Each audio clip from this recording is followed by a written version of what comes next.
चंद्रपुर गांव में एक धनी व्यापारी धनराज अपनी पत्नी सत्यवती के साथ निवास करता था। चावल और गेहूं का उसका बड़ा कारोबार था और किसी भी सांसारिक सुख की कोई कमी न थी। परंतु एक ही अभाव उनके जीवन को अधूरा कर रहा था, वह था संतान का। धनराज ने न जाने कितने वैद्य, कितने तांत्रिक और कितने तीर्थों के चक्कर काटे, पर सब निष्फल रहे। सत्यवती फिर भी उम्मीद नहीं छोड़ती थी। दिन रात ईश्वर से संतान के लिए प्रार्थना करती रहती।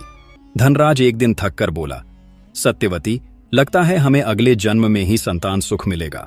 सत्यवती बोली, ऐसी बातें मत कीजिए, मुझे पूरा विश्वास है ईश्वर हमारी पुकार जरूर सुनेंगे। धनराज ने चुपचाप सिर झुका लिया। वह हार मान चुका था, लेकिन सत्यवती की आस बाकी थी। प्रार्थना से बचे हुए समय में वह छत पर पक्षियों को दाना डालती और उन्हें निहारते निहारते खो जाती। एक दिन अचानक उसकी छत पर एक मैना पक्षी का जोड़ा आकर बैठा। उन्होंने वहीं घोंसला बनाया।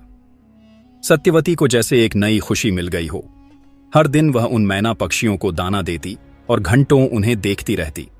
समय बीता और एक दिन उस मैना ने अंडा दिया। अब वह जोड़ा रोज सुबह उड़ जाता, खाने की तलाश में, और फिर शाम ढलने से पहले लौट आता। पर उस दिन कुछ अलग था।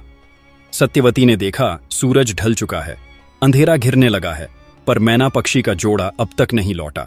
उसने चिंता भरी निगाहों से आकाश की ओर देखा और मन ही मन बोली, हे प्रभु, यह पक्षी ना लौटे तो उस अंडे का क्या होगा? उसे तो कोई देखेगा भी नहीं।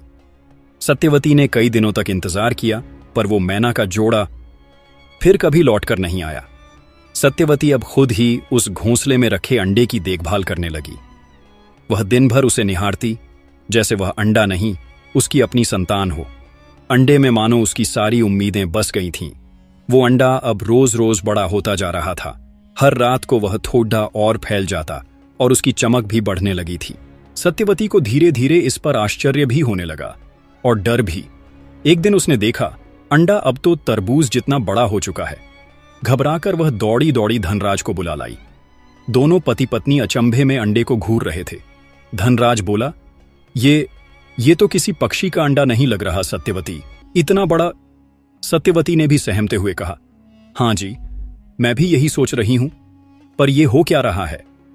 उसी पल वह अंडा लुढ़कते लुढ़कते सत्यवती के पैरों के पास आ गया।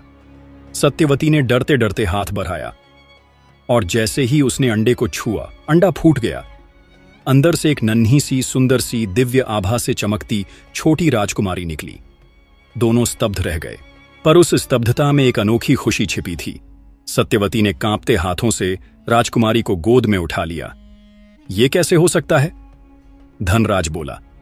सत्यवती ने राजकुमारी को सीने से लगाते हुए कहा, जो भी हो जी, ये हमारी है, हमारी अपनी है। यह कैसे हो सकता है? धनराज बोला। सत्यवती ने राजकुमारी को सीने से लगाते हुए कहा, जो भी हो जी, ये हमारी है, हमारी अपनी है। धनराज ने जब आश्चर्य से कहा, एक मैना के अंडे से राजकुमारी कैसे निकल सकती है, तो सत्यवती मुस्कुराकर बोली, जो भी हो, राजकुमारी तो हमें मिली है ना, भगवान की यही लीला है। और इस तरह उस राजकुमारी का नाम मैनावती रख दिया। वे दोनों उसे अपनी संतान की तरह पालने लगे। मैनावती बड़ी हुई तो उसकी सुंदरता गांव ही नहीं, दूर दूर तक चर्चा का विषय बन गई। उसकी भोली मुस्कान और तेजस्विता को देखकर हर कोई मंत्रमुग्ध हो जाता। एक दिन जब मैनावती सरोवर से जल भरने गई थी, तभी उस राज्य के राजा वीर प्रताप अपने वजीर विश्रुत के साथ उसी दिशा में भ्रमण को निकले थे। राजा की दृष्टि जैसे ही मैनावती पर पड़ी, वह उसके रूप और सौम्यता पर मोहित हो गया। उसने तुरंत वजीर से कहा, विश्रुत, जाओ, पता लगाओ यह कन्या कौन है, किस कुल की है, मैं इससे ही विवाह करूंगा। वजीर ने हाथ जोड़ते हुए कहा, जो आज्ञा महाराज, मैं अभी इस कन्या के विषय में सब पता करता हूं। वजीर विश्रुत ने कुछ ही समय में उस कन्या के विषय में पूरी जानकारी इकट्ठी कर ली और लौटकर राजा वीर प्रताप से बोला, महाराज, वह कन्या हमारे राज्य के चंद्रपुर गांव की है। उसके माता पिता धनराज और सत्यवती नामक व्यापारी दंपति हैं। राजा ने तत्क्षण आदेश दिया, विश्रुत, जाकर उनके पास हमारे विवाह का प्रस्ताव रखो। वजीर विश्रुत उसी दिन चंद्रपुर पहुंचा और धनराज सत्यवती से बोला, महाराज वीर प्रताप आपकी पुत्री मैनावती से विवाह करना चाहते हैं। यह सुनते ही दोनों के चेहरे खिल उठे। धनराज तो जैसे फूले नहीं समा रहा था। अरे सुनो, हमारी राजकुमारी का भाग्य जाग गया, वह अब इस राज्य की महारानी बनेगी। दोनों की आंखें गर्व और खुशी से भर आईं। विवाह बड़े धूमधाम से संपन्न हुआ। मैनावती अब राजमहल की रानी बन गई। परंतु महल की पहली रानी राजेश्वरी को यह बात चुभने लगी। जहां एक ओर महल में मैनावती की सुंदरता और सौम्यता की चर्चा हो रही थी, वहीं राजेश्वरी के मन में ईर्ष्या की आग भड़कने लगी थी। राजा वीर प्रताप को इस रहस्य की पूरी जानकारी थी कि मैनावती किसी स्त्री के गर्भ से नहीं, बल्कि एक मैना पक्षी के अंडे से जन्मी थी। परंतु यह रहस्य मैनावती की मोहकता को और भी अलौकिक बना देता था। राजा का अधिकांश समय अब मैनावती के संग बीतने लगा। वह उसे स्नेहपूर्वक मैना सुंदरी कहकर बुलाते थे और राजकीय विषयों में भी मैनावती से ही सलाह लिया करते। यह सब देखकर पहली रानी राजेश्वरी की ईर्ष्या अब असहनीय हो चली थी। वह सोचने लगी, अब बहुत हो गया, इस मैना सुंदरी को तो महल से सदा के लिए हटाना ही होगा। एक दिन वह मैनावती के पास पहुंची और मधुर आवाज में बोली, मैना सुंदरी, तुम तो हमारी तरह किसी स्त्री के गर्भ से नहीं निकली। तुम तो एक अंडे से किसी जादू की तरह जन्मी हो। अब तो तुम रानी हो, राज परिवार की एक सदस्य। तुम्हें तो यह बताना चाहिए कि तुम्हारी जान किसमें बसी है। देखो, मैं तुम्हारी बड़ी बहन जैसी हूं। अगर कभी कोई संकट आए तो मैं ही तुम्हारी रक्षा कर सकूं। मैनावती जैसी भोली और निष्कलंक हृदय वाली रानी को क्या पता था कि मुस्कुराहट के पीछे विष छुपा है। वह तो बड़ी रानी को अपनी सगी बहन मान बैठी थी। उसने सरलता से सारा रहस्य खोल दिया। दीदी, मेरे मायके में घर के आंगन में एक कुआं है। उस कुएं में एक लकड़ी का बक्सा रखा है। उस बक्से में एक छोटी सी डिबिया है और उस डिबिया में एक मोतियों की माला है।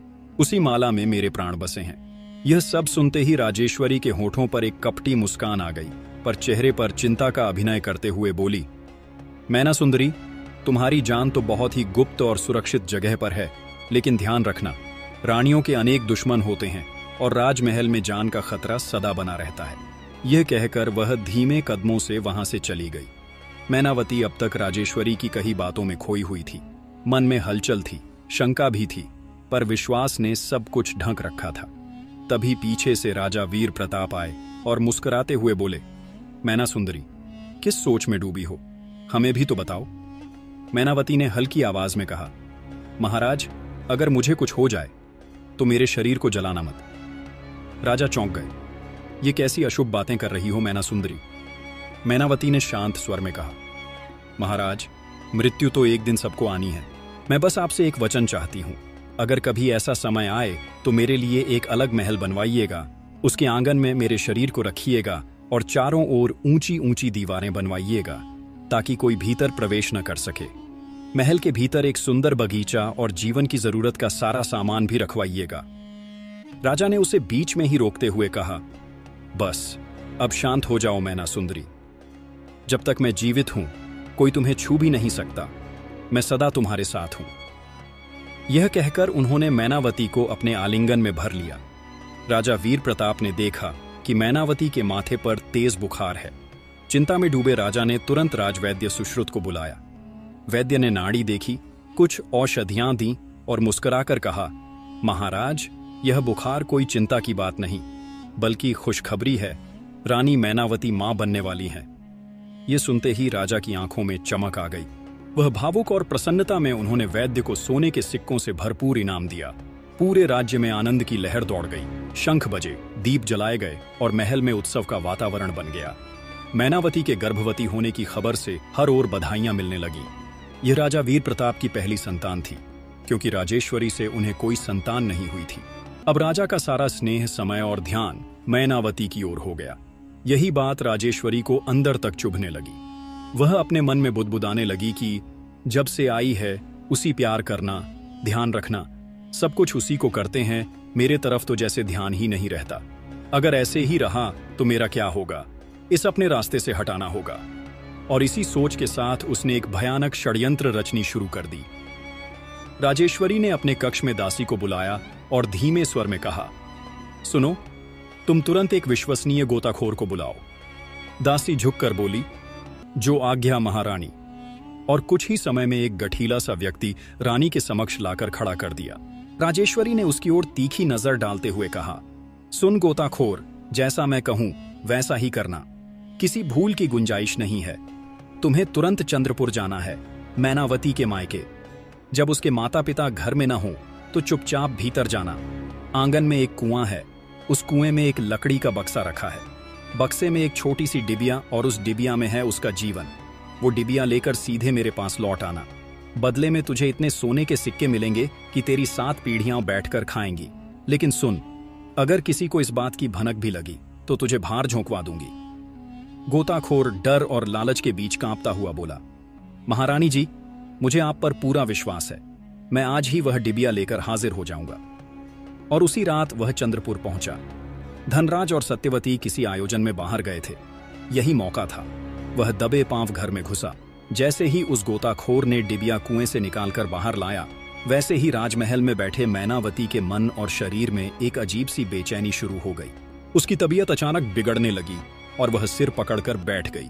उधर गोताखोर चुपचाप डिबिया लेकर राजमहल पहुंचा और बड़ी रानी राजेश्वरी को सौंप दी। राजेश्वरी की आंखों में लालच चमकने लगा।